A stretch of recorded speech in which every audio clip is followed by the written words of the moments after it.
આદિ અહીંયા શું કરે છે બેટા? અમારી અને વર્ષાની યાદો છે મમ્મી.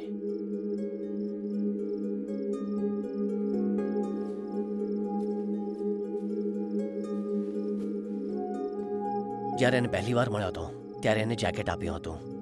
આ બેટી વર્ષાને આપવા માટે લાવ્યો હતો, પણ ગુસ્સામાં મેં ફેંકી હતી.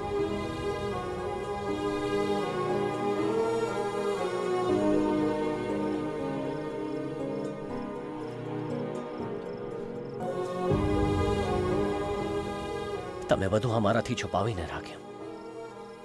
ગ્રેજ્યુએશનનો ફોટો તમને મોકલ્યો હતો. વર્ષા પાસે ક્યાંથી આવ્યો? તારા લંડન જવાના થોડા દિવસ પછી વર્ષા આપણા ઘરે આવી હતી. આંટી આદિ કેમ છે? પ્લીઝ આંટી, કમસે કમ સોરી બોલવાનો તો મોકો આપો. વર્ષા બેટા please please try to understand. એ બહુ જ વધારે ડિસ્ટર્બ થઈ ગયો છે, તેને થોડો ટાઈમ આપ. અને 6 મહિના પછી એ ફરી આવી હતી. હું જાણતી હતી કે જો અમારો પ્રેમ સાચો હશે તો એક દિવસ અમે જરૂર ફરીથી મળશું, ભલે કેટલો પણ સમય લાગે. બેસીને વાત કરશું તો બધું જ ઠીક થઈ જશે. એ વખતે અમે કોલેજમાં હતા, અમે બને તેટલા સમજદાર નહોતા. પ્લીઝ આંટી, તમે જ કંઈ કરી શકો છો. મેં બહુ વિચાર્યું તેના વિશે, પણ મેં તને મહત્વ આપ્યું. પછી મને લાગ્યું તેનો પ્રેમ સાચો છે, તેનામાં કંઈ પણ ખોટું નથી. મને પછી સમજાયું વર્ષા અહીંયા ફક્ત તારા માટે આવી હતી બેટા. હા, તમે મને પહેલા કેમ ન કહ્યું મમ્મી? તે વખતે તું કંઈ સાંભળવા તૈયાર નહોતો બેટા. તારો પ્રોબ્લેમ શું છે ખબર છે? વર્ષાનું નામ લેતા જ તને ગુસ્સો આવે છે, અને પ્રેમ પણ. ગુસ્સો આવે છે એટલે તેને નજીક નથી આવવા દેતો, અને તને પ્રેમ છે એટલે કોઈ બીજી છોકરીને પોતાની જિંદગીમાં આવવા નથી દેતો. તારો ગુસ્સો ક્યારે ઓછો નહીં થાય, પણ જરા વિચાર, ગુસ્સો વધુ છે કે પ્રેમ? હવે શું વિચારે છે? વર્ષા, જેને આઈ લવ યુ કહ્યા વગર જ મેં એને પ્રેમ કર્યો. મારા આઈ હેટ યુ કહેવા છતાં મને પ્રેમ કરે છે. તેણે મારી યાદો સાચવીને રાખી. તેનાથી સારું મને કોઈ સમજી જ ન શકે. હું આવી છોકરીને ના નહીં કરી શકું મમ્મી. નેવર. હું વર્ષાને લાવવા જાઉં છું. જા બેટા.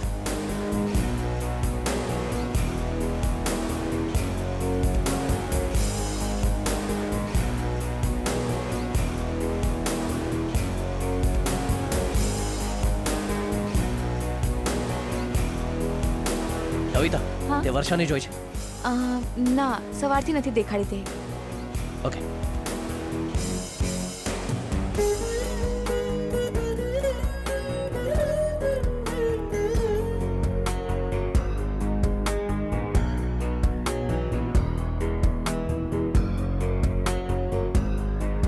Hey, have you seen these girls?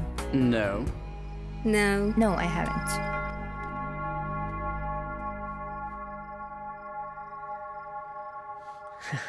ક્યાં ગઈ હશે? ક્યાં છે વર્ષા? Just one ક્લો.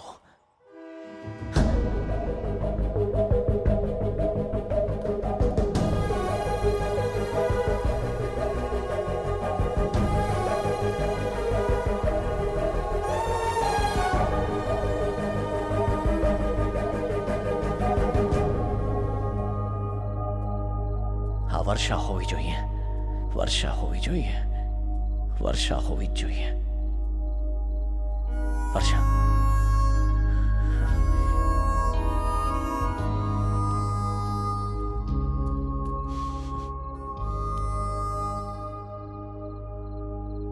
અહીંયા શું કરે છે? હું થોડી વસ્તુઓને મારા જીવનમાંથી દૂર કરવા માંગુ છું. જો દૂર કરવા માંગતી હતી તો મારા નજીક આવવાની શું જરૂર હતી? ત્યારે આવી ગઈ હતી અને હવે દૂર જઈ રહી છું. હે વર્ષા, હું તને કંઈ કહેવા માંગુ છું. I am sorry, please stay back. કેમ? એકચ્યુઅલી એ રિસેપ્શન પછી. હા, રિસેપ્શન પછી શું? Varsha, I need you. When I needed you, ત્યારે ક્યાં ગયો હતો તું? હા, 6 વર્ષ not a single message, not a single phone call. જ્યારે હું તારી નજીક આવી હતી તો યાદ છે તે શું કહ્યું હતું? ચોકલેટથી મારી તુલના કરી. પ્રેમ ખતમ થઈ ગયો છે તેવું કહ્યું. બદલાઈશ નહીં, ભૂલી ગયો છું તેમ પણ હા કહ્યું. કહ્યું, પણ ગુસ્સામાં કહ્યું. એ મારું મગજ કહેતો હતું, દિલ નહીં. અને હવે તને આઈ લવ યુ કહેવા માટે હું અહીંયા સુધી આવી ગયો. એ પણ સાચું છે. વર્ષા લાઈફમાં મને બે જ વસ્તુએ ડિસ્ટર્બ કર્યું છે, ચોકલેટ અને તે.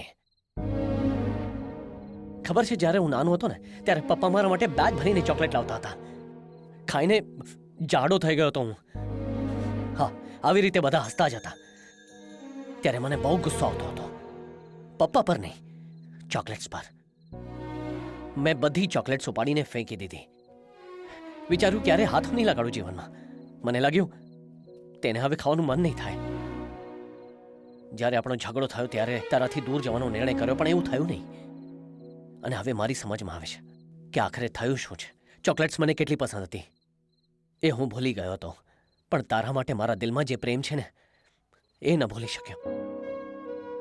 મારું કેરેક્ટર જેવું નથી કે હું બદલાઈ જાઉં, પણ જીવનમાં એકવાર એવું લાગે છે કે હું તારા માટે બદલાઈ જાઉં, ફક્ત તારા માટે. કેમ કે જો હું એવું નહીં કરું ને તો મને પૂરો વિશ્વાસ છે કે હું પાગલ થઈ જઈશ. તને હર્ટ કરવાનો બોજ હજુ મારા દિલ પર છે. દિલ હજુ જોરથી ધડકી રહ્યો છે. એની પહેલા કે આ ધડકન બંધ થાય, please please take me back.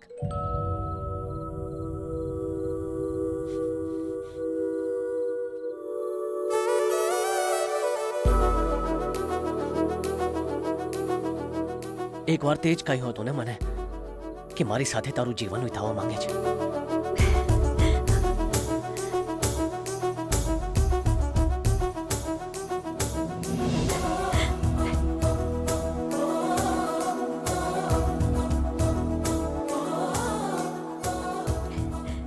આજે પણ મારો આ જ ફેસલો છે. ખબર છે ને કે કિસ કરીશ તો લગ્ન કરવા પડશે.